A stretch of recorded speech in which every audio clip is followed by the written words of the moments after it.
Bom dia. Na videoaula de hoje, vamos desenvolver a teoria dos conteúdos das aulas 12, 13, 14 e 15. Nas próximas videoaulas, nós nós resolveremos os exercícios propostos para serem feitos em sala de aula. Então vamos ver, vamos lá. Vamos entrar agora nas causas do movimento. Até agora nós estudamos os movimentos sem nos preocuparmos com as causas, isto é, quem provoca o movimento ou quem interrompe o movimento. A causa do movimento é força. Ok? Vamos dar uma definição de força utilizada no dia a dia. Força é tudo aquilo que pode alterar o estado de equilíbrio de um corpo. Ok? Por exemplo, se o corpo estiver parado, o estado de equilíbrio dele é repouso. Para alterar esse estado, uma força tem que atuar sobre ele. Se o corpo estiver em movimento, o estado de equilíbrio dele é em movimento. Para alterar esse estado de equilíbrio, uma força vai ter que atuar sobre ele. Isto é, para fazer parar o corpo, uma força tem que atuar sobre o corpo. Ok? Então, força é tudo aquilo que pode alterar o estado de equilíbrio de um corpo. Então, força altera o estado de equilíbrio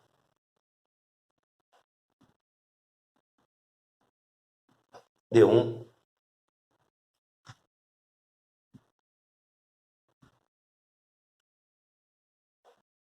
corpo. Então, nós temos classes de força.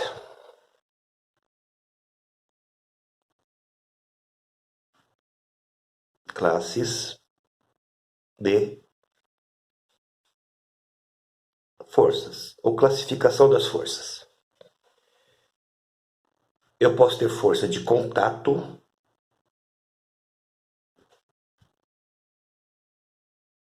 a força tem que estar atuando em contato com o corpo. Por exemplo, quando eu empurro um determinado corpo que esteja inicialmente em repouso. Ou força de campo. O que é uma força de campo?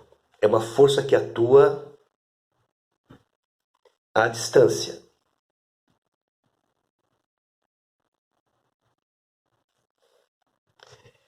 Um exemplo de força que atua à distância: força gravitacional.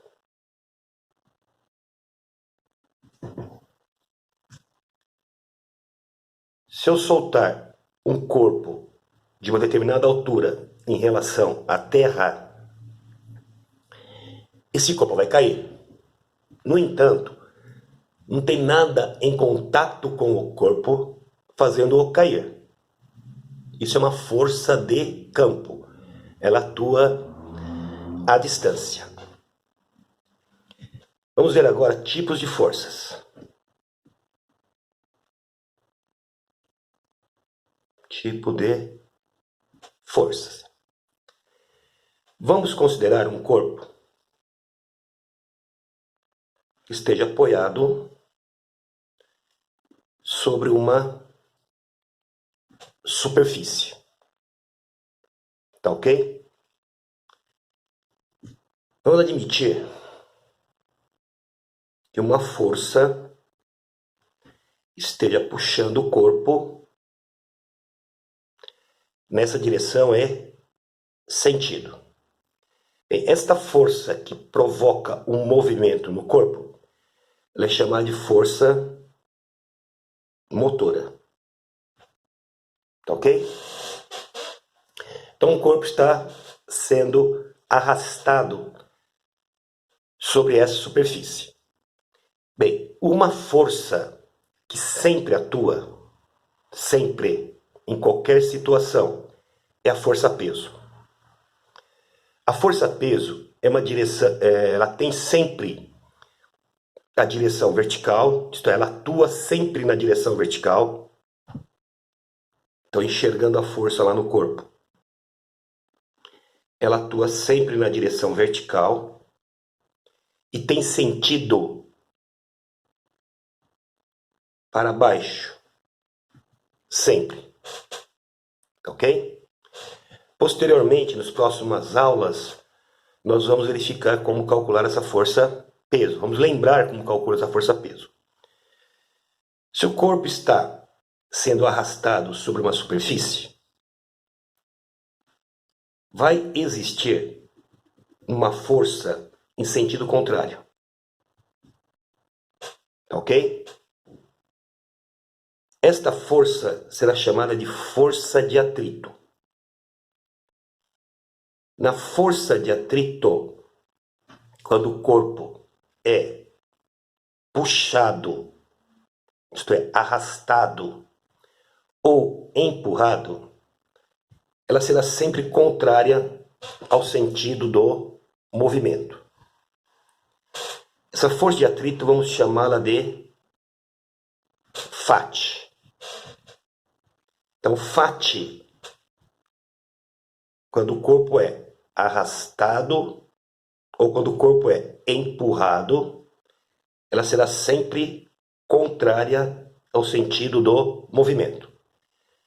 Então nós temos força-peso sempre na direção vertical, sentido para baixo. A força de atrito no corpo arrastado ou empurrado, sempre contrária ao movimento. O corpo está apoiado. O apoio vai exercer uma força no corpo. Esta força, vamos chamar de força normal, será sempre perpendicular ao apoio. Então, se o apoio está aqui na direção horizontal, a força normal será perpendicular à superfície de apoio. E a força normal é a reação do apoio. Então, o apoio exerce uma força sobre o corpo, neste caso, direcionada para cima. Então, nós temos força-peso, força de atrito e força normal. Força-peso, sempre na direção vertical, sentido para baixo. Força de atrito, em corpos arrastados ou empurrados, contrário ao movimento. A força normal sempre perpendicular ao apoio. Então a força normal será sempre na direção vertical para cima? Não, porque ela é perpendicular ao apoio. Então imagina uma rampa, uma subida,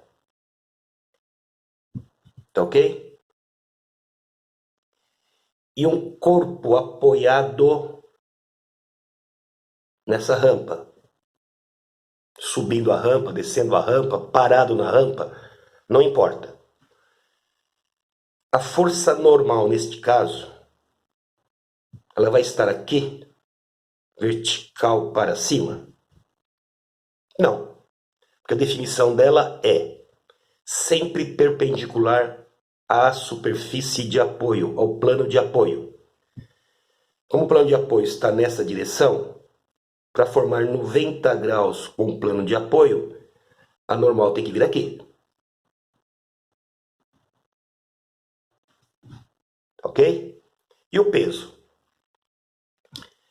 O peso é uma força sempre na direção vertical e sentido para baixo. Então o peso continua aqui.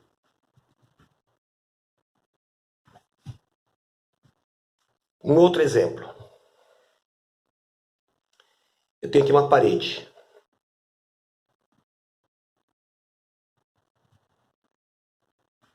Ok?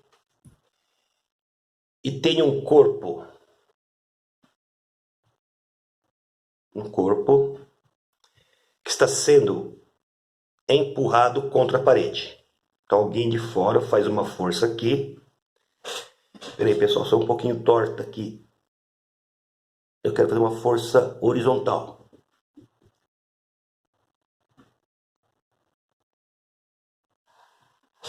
Então alguém de fora vem, faz uma força aqui e empurra o corpo contra a parede. Tá ok? Onde está a força-peso nesse caso? A força-peso é sempre uma força na direção vertical, sentido para baixo. Então você vem aqui, força-peso. Ok? E a normal? Onde está a força normal? A força normal ela é perpendicular à superfície de apoio. Aqui está a superfície de apoio. Se ela é perpendicular à superfície de apoio, ela tem que ter essa direção e sentido neste caso. Então você não pode dizer que a força normal é sempre vertical para cima. Mas você pode dizer que a força-peso é sempre vertical para baixo. Ok? Bem, força resultante. Força resultante. Pessoal, alguns autores chamam força resultante apenas de R.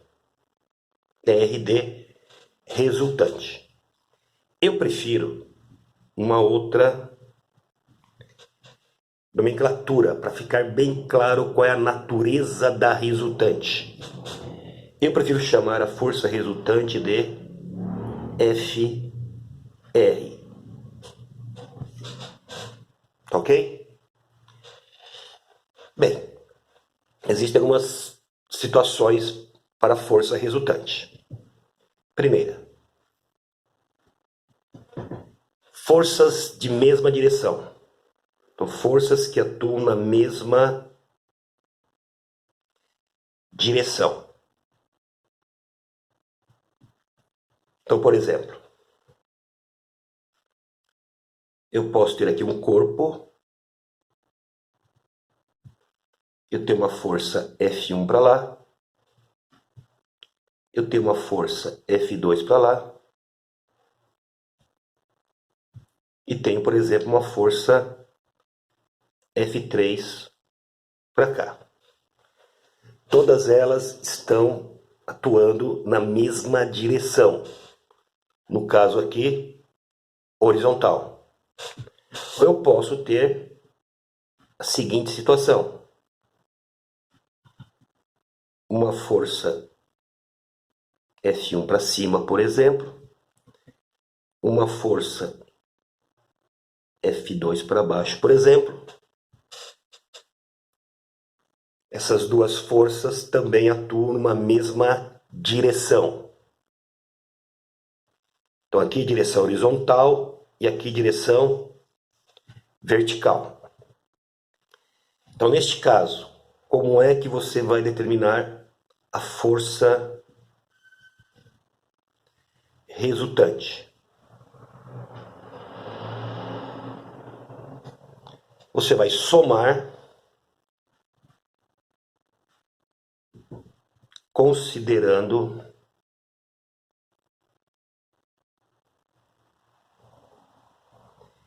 sinais. Então, espera aí, força tem sinal? É só lembrando que força é vetor.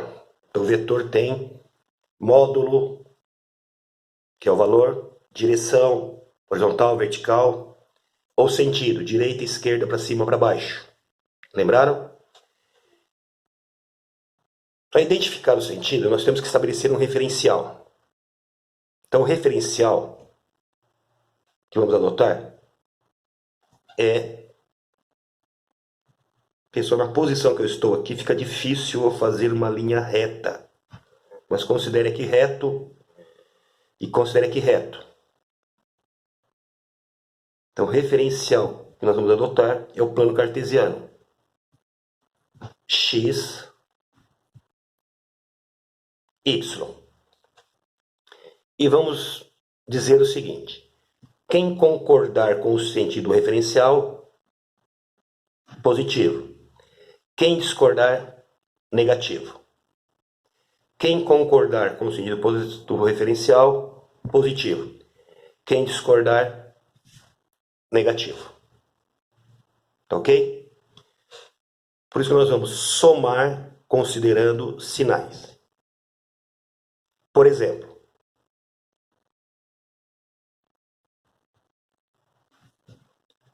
só para facilitar o entendimento, vamos voltar aqui e dizer que esta força vale 2. Por enquanto, não se preocupe com a unidade. Esta força vale 1 e esta força vale 3. Tá ok? Somar considerando sinais. F1, 2. Concorda com o eixo X? Sim. Então, positivo. Mais. F2, 1. Concorda com o sentido referencial? Sim. Positivo. Mais. F3. Concorda com o referencial? Não. Então ela é negativa. Então o que é a força resultante? É a força que vai substituir essas três sem alterar as características de movimento do corpo. Isto é, sem alterar velocidade, sem alterar aceleração, sem alterar deslocamento. Tá ok? Então esta força aqui, coincidentemente, vai dar 0. Isso significa que este corpo está parado. Ou não? Pode ser. Ele pode estar parado ou não. Por enquanto, vamos admitir que ele esteja parado, em repouso. Tá ok? Muito bem. Segunda situação, para cálculo de força resultante.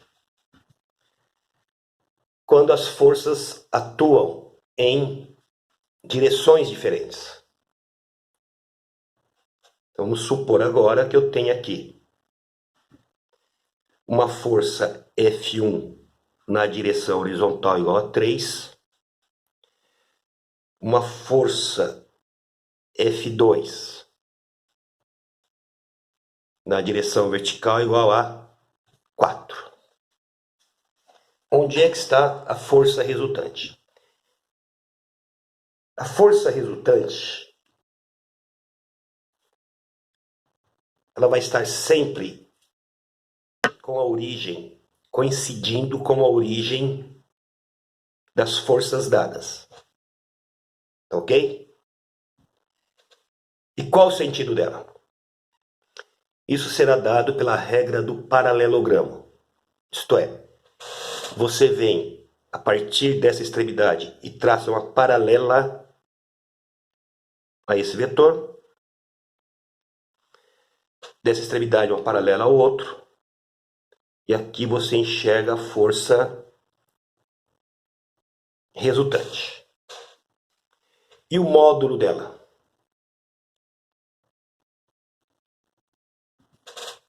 Como é que fica o cálculo do módulo dela?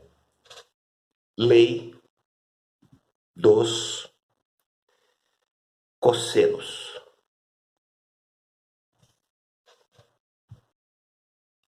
que é a lei dos cossenos. Não é o cosseno do ângulo, é a lei dos cossenos. Eu vou escrever aqui já adaptado para as variáveis físicas. Mas quando a matemática escreve lá, ela usa outras letras, A, B e C. FR igual F1 ao quadrado mais F2 ao quadrado mais 2 vezes o valor do F1 vezes o valor do F2 vezes cosseno θ. E o que é o θ? θ é o ângulo entre as forças dadas.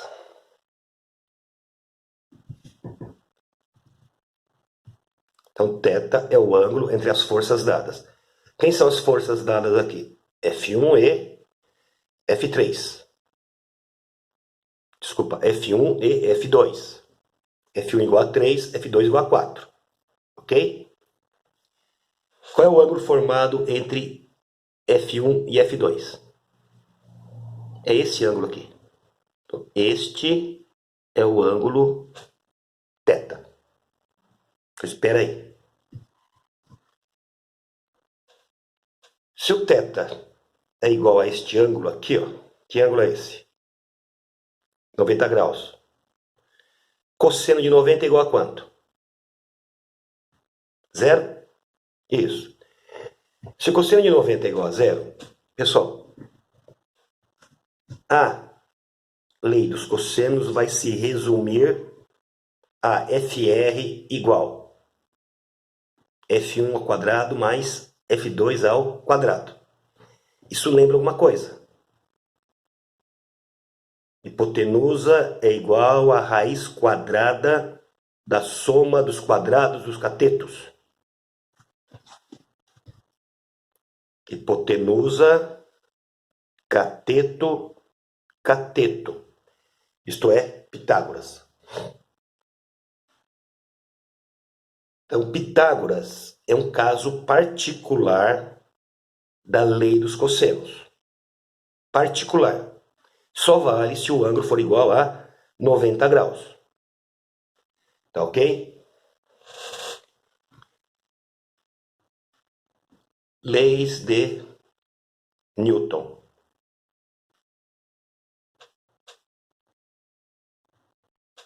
Primeira. Lembrando aí? Lei da inércia. Que diz a lei da inércia? Todo corpo tende a permanecer no seu estado de equilíbrio inicial, desde que a resultante das forças que atuem sobre ele seja igual a zero.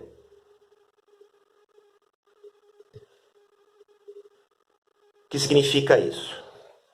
Se ele estiver parado, a tendência dele é continuar parado se a força resultante sobre ele for igual a zero. Volta aqui, ó. A força resultante aqui é igual a zero. A força resultante é igual a zero. Então a tendência dele aqui é ficar parado.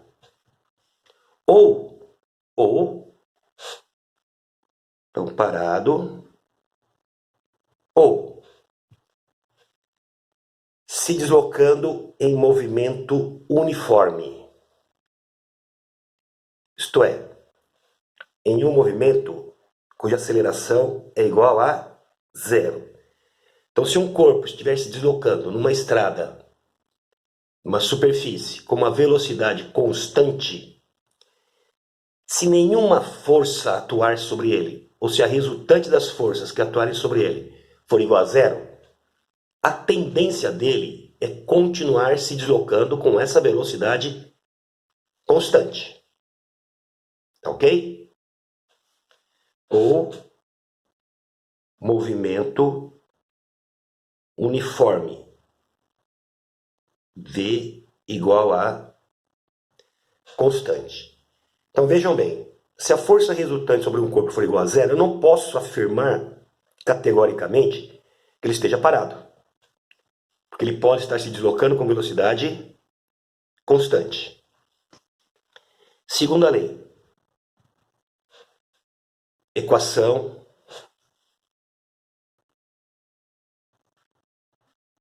fundamental da dinâmica.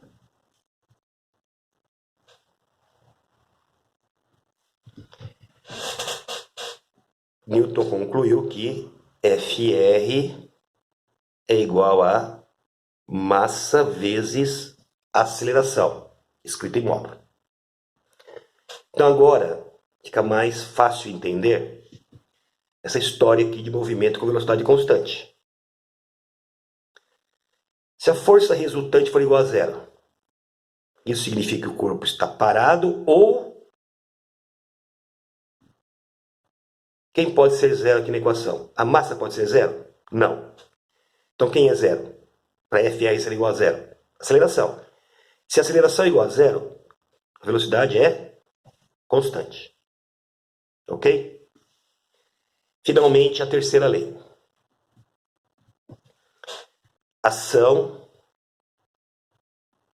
e reação. A toda ação corresponde uma reação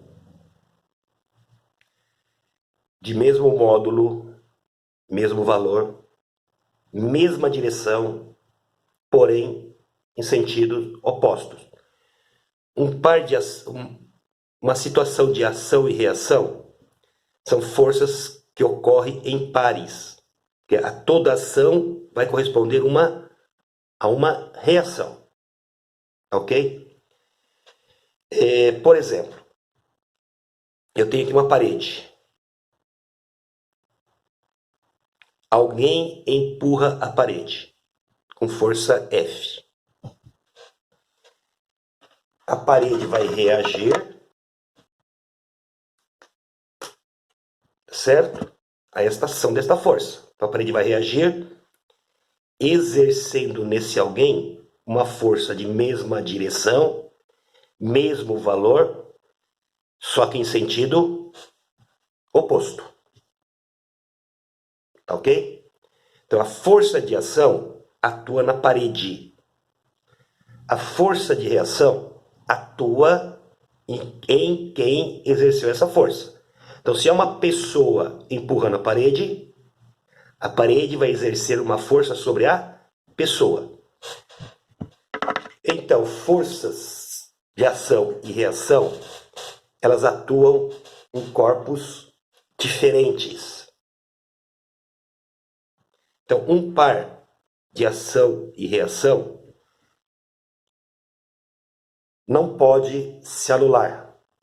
Uma força de ação não anula a força de reação, apesar de ter o mesmo valor em sentido contrário. Por quê? Porque elas atuam em corpos diferentes. Então, força de ação e força de reação não se anulam.